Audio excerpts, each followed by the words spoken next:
I'm back with the Churchill Cub lathe. In the last video I was just showing how I manoeuvred it, manhandled it, precariously moved it and got the lathe back on the base, the engine hoist and all sorts of faffing around. At the end of the last video I was showing how, I don't know what this bar's called, so this is a lead screw, isn't it? This shaft, I don't know. Anyway, I was showing how this shaft is been kind of doweled in, and as I brought the screw cut gearbox to the camera to show you, a couple of gears popped off the end. I saw them on the floor and I thought, where the hell's that coming from? And looking inside the gearbox, well, they had it just popped off the bottom there, but it's still quite heavy. Yeah, so it was just these two here, which means I've lost one of the retaining clips, annoyingly. So hopefully it's around here somewhere. Or I'll be shopping for one of those or attempting to make one. There's not really much to show here. I was explaining how, because I couldn't remove this shaft, I had a little bit of a faff getting the thing apart last time. Well, not a faff as such, but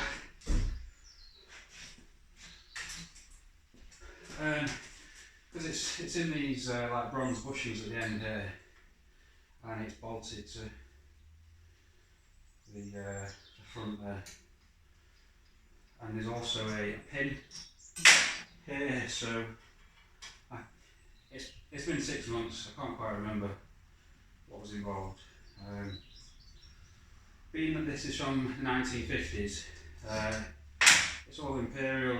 Everything's inches, quarter inch, half inch, etc. Fractional inches. So the reason I'm saying that is that basically I have a stash of tools here that fit, because most of my tools don't fit. So a few hex keys, Allen keys that fit, and some sockets, half-inch sockets. But yeah, so I thought when I was dismantling it, obviously it would have been nice just to take these two bars out, but yeah, we managed it okay. Everything's so far been alright. There's silicone at the back here. Obviously the screw cut gearbox is oil filled, and there's a sight there, sight glass. For now, I'm just getting it back together, so I may find that I have an oil leak, but at least I know what's what now. I've had it apart, I'm getting it back together, so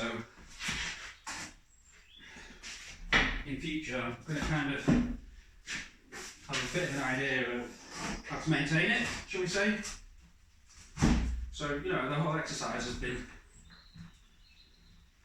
beneficial, really, useful.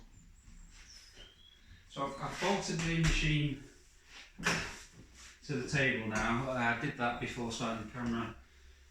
I've got the drawer. I mentioned before these steel drawers, so yeah, these quite heavy steel drawers. Obviously they're heavier because this is full of change gears as well. This allows you to get metric thread, so there's a table here, what gears to use to get metric and metric fine threads.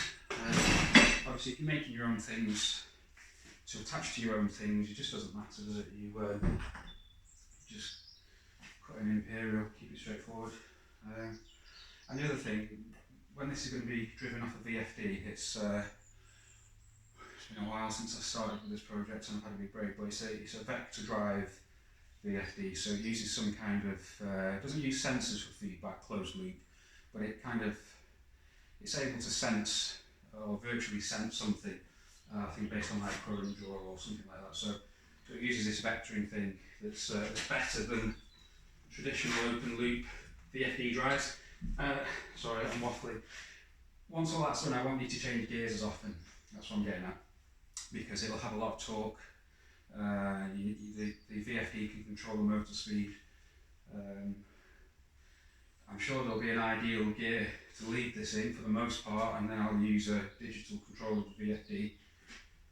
VFD I'm sure anybody watching this already knows the VFD is a variable frequency drive.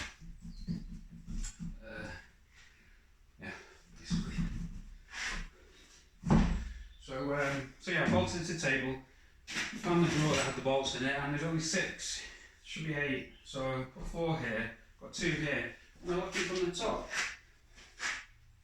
I don't know if it's in the right place, but here it is. I can see the ends of 2 bolts here, so that makes me think that sometime in the past somebody sheared off 2 bolts. I should have had a look underneath really, you know, in hindsight it'd be nice to know, but that may be why there's only 6 bolts, because there's 2 studs stuck in here. That's life, it's got some old machines, isn't it? But yeah, I think we're getting, I just want to throw it together at the moment really. You know, all the bits and pieces are floating around on the floor. They have been since we moved in. It's now February, well, 5th of February 2021. We moved in end of October, 23rd of October, so we've been moved in 3.5 months, and all of this has just been stuck on pallets in the middle of here. All the boxes of stuff here have just been you know, piled up around it. So it's time to get stuff sorted. So right now, yeah, I'm trying to get the pieces on it, and get it in place. So yeah, probably not really worthy of a video really. I just thought I'd maybe show some of the bits going back on.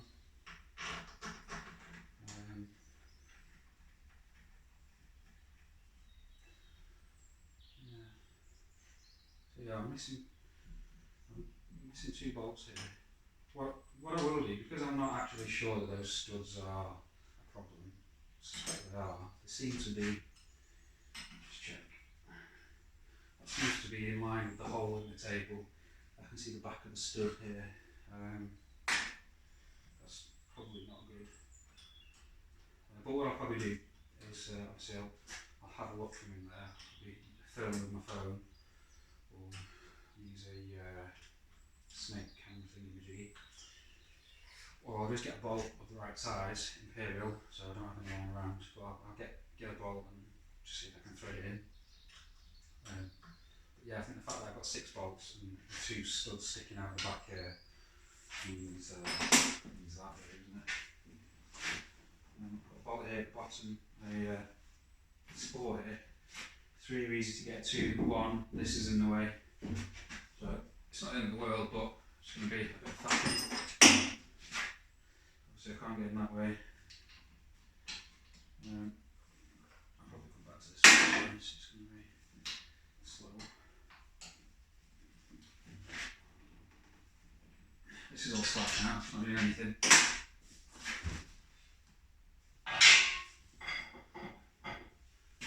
So I can have my crane back, which is what got me doing this today.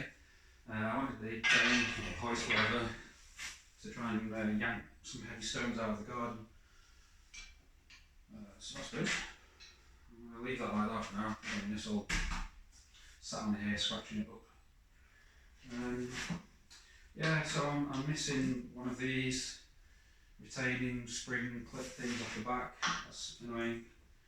Hopefully it's just popped off in here recently, because we've moved all of this stuff, and those gears have never dropped off before, and just today I come and hold it to the camera and they pop off, so hopefully that retaining springs around here somewhere amongst all the rubbish. Yeah, I barely even remember what goes on here. We have the compound slide thing sits in the middle, the steady, what do you call it, Lathe centre, maybe, in the middle, and tailstock at the end. I can't even see where the tailstock is. I actually haven't seen that today at all. I think some of these things they're optional, aren't they? So I don't keep the steady on, the Lathe centre. It doesn't stay on all the time, does it? That sits in my cupboard for when I want to use it.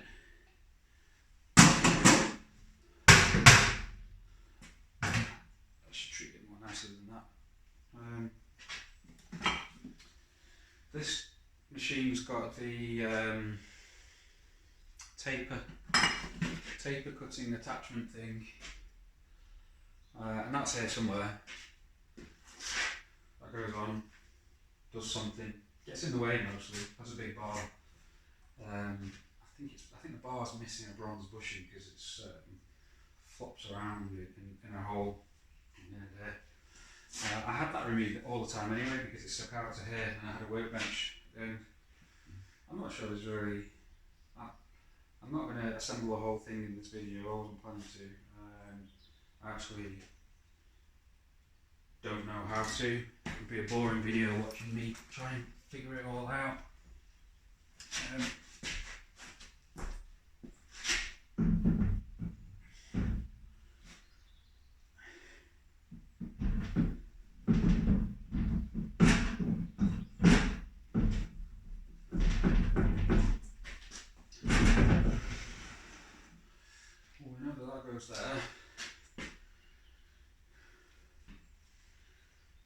Let's make sure I can get the harnesses off. That goes there, and I cannot remember. Oh yeah, how it's fastened. Yeah. So there's a bar here with 4 bolts on it. I seem to remember it was just a case of tightening that. So there's 4 here. Actually, last time it wasn't so easy to get to, so there's something else that I'm not thinking about that was in the way last time. You can tell I don't know much about this stuff. It's all it's the thread cutting engagement levers, isn't it? The apron it's called, isn't it? So that's the screw cutting gearbox. The apron isn't here. It is here. It's in amongst all this rubbish.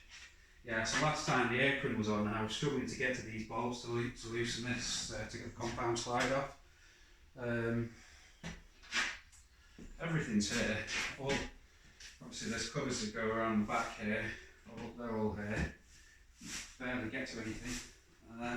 They're on a mini pallet here.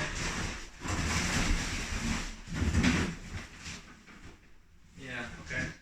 That's the apron and stuff.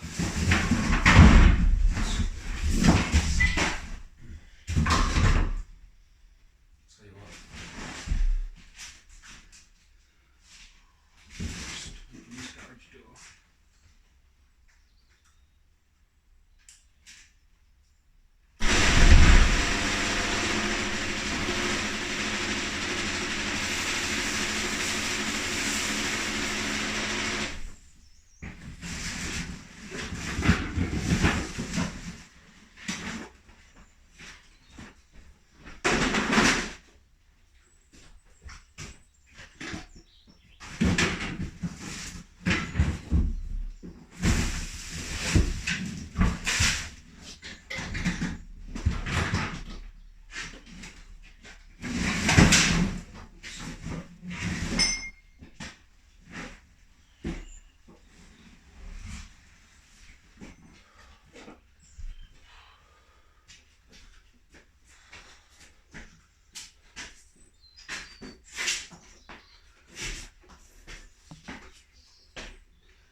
Okay. The door's caught.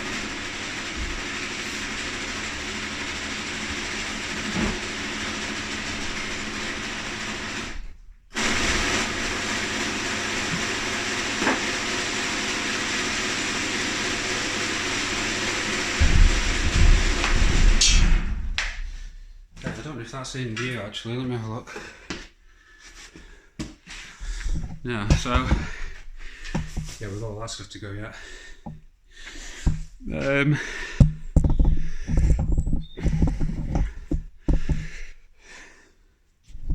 Just move the camera a little bit.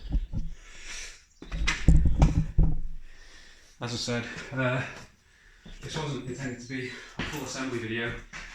It was just a quick update on, just to say, I bought this disable. That goes there, that goes there. Oh, everybody knows this already, but I'm presuming it's just nice to see the machine and see an amateur struggle. It's just interesting to some people, you know. But yeah, so okay, so we've got these bits. I'll test up, okay. I know what that is. That way. Probably isn't ready to go on yet, but just sit it here for a sec.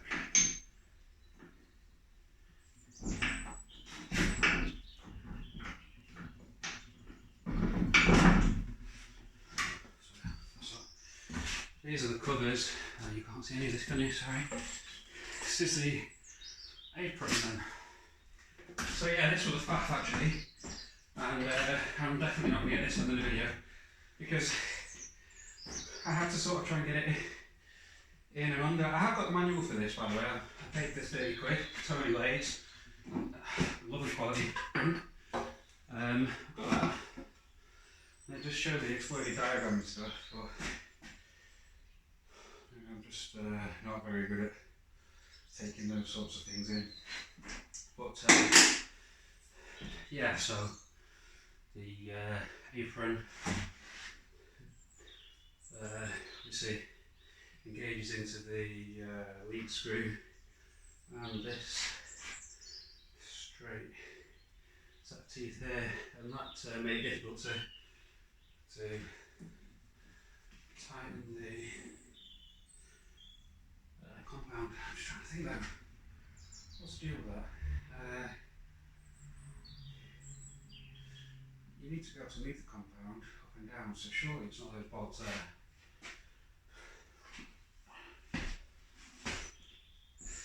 Oh, the taper attachment's already on here, just that the bar's not in. So that's on the back of the compound. And it's just a thing, it's got a degrees gauge on it or something. And a hole for the bar, which will come out here. So that's there. Yeah, I just can't remember what the deal is with tightening these 4 bolts here and then not being able to move the compound up and down.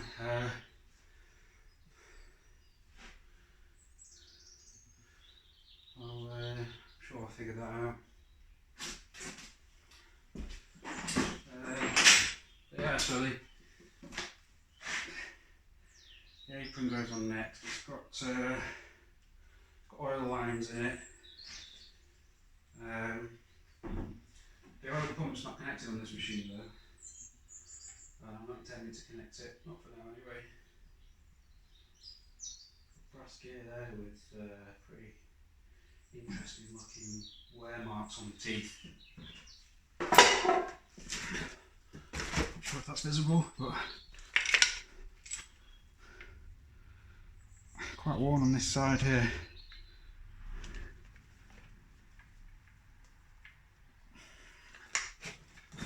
I've no idea if that's in view or not, so I'll go higher, lower, I'll go that way a bit. So yeah, just fine and everything, but it's definitely done some wearing. I'm going everywhere, great.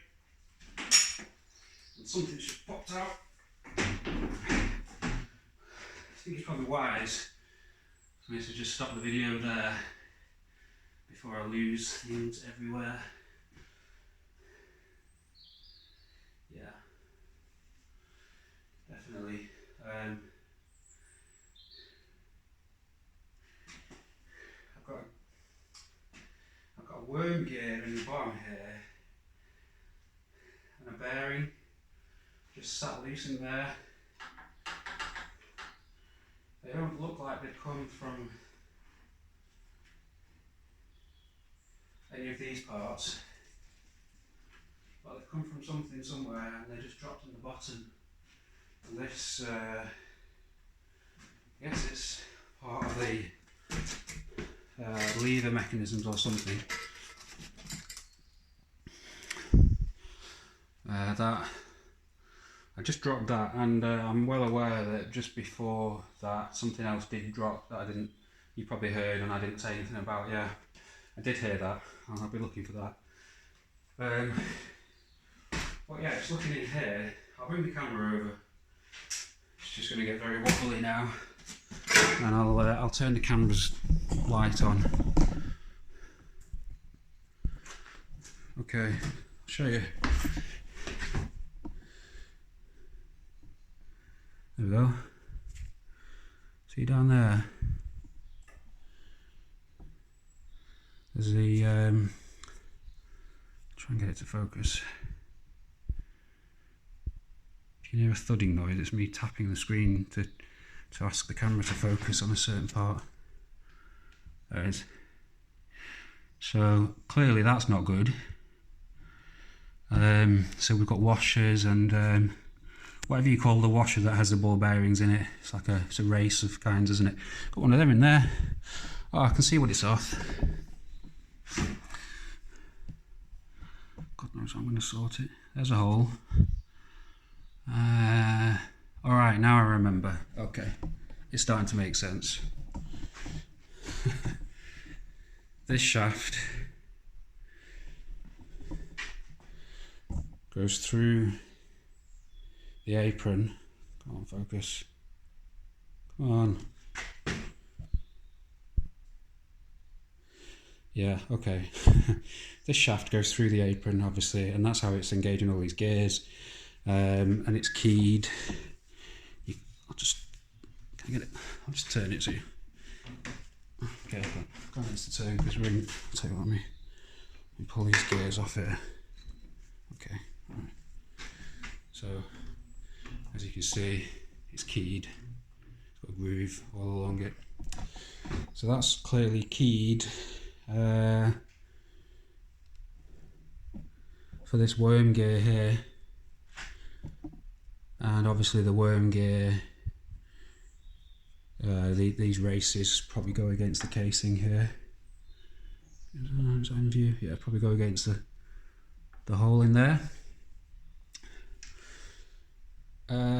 This some sort of, well, I guess this will pull a gear on or in or out of engagement somewhere. That's what that'll do. That'll be attached to one of these levers.